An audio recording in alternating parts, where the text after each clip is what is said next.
नमस्कार, आपण पाहत आहात अक्राणी एक्सप्रेस न्यूज। आजची एक महत्त्वाची बातमी नंदुरबार जिल्ह्यातून, जिथे ग्रामीण भागातील रस्त्यांची दयनीय अवस्था पुन्हा एकदा समोर आली आहे। नंदुरबार जिल्ह्यातील धडगाव तालुक्यातील रोशमाळ खुर्द ते चिचखेडी या मार्गावरील रस्ता अत्यंत खराब अवस्थेत असल्याची तक्रार ग्रामस्थांनी केली आहे।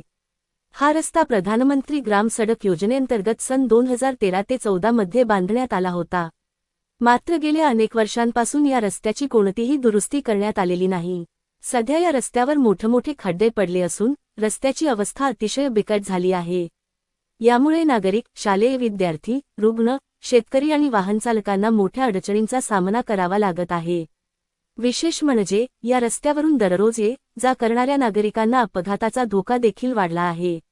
या गंभीर समस्येच्या पार्श्वभूमीवर चिचखेडी ग्रामस्थांनी जिल्हाधिकाऱ्यांकडे निवेदन सादर करून तातडीने रस्त्याची दुरुस्ती करण्याची मागणी केली आहे। हा रस्ता पूर्णपणे खराब झाला आहे। आम्हाला रोज खूप त्रास सहन करावा लागतो। प्रशासनाने तातडीने दखल घेऊन रस्ता दुरुस्त करावा। जर या रस्त्याची लवकरात लवकर दुरुस्ती झाली नाही तर ग्रामस्थांचे दैनंदिन जीवन आणि वाहतूक व्यवस्था पूर्णपणे विस्कळीत होण्याची शक्यता व्यक्त केली जात आहे। ग्रामस्थांनी प्रशासनाकडे तात्काळ पाहणी करून आवश्यक दुरुस्तीचे आदेश देण्याची विनंती केली आहे।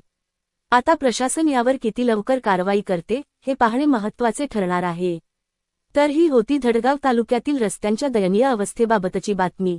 ग्रामीण भागातील मूलभूत सुविधा वेळेत मिळणं ही प्रशासनाची जबाबदारी आहे। आता या मागणीवर प्रशासन काय निर्णय घेते याकडे सर्वांचे लक्ष लागले आहे। अशाच ताज्या अपडेट्ससाठी पाहत रहा अक्राणी एक्सप्रेस न्यूज।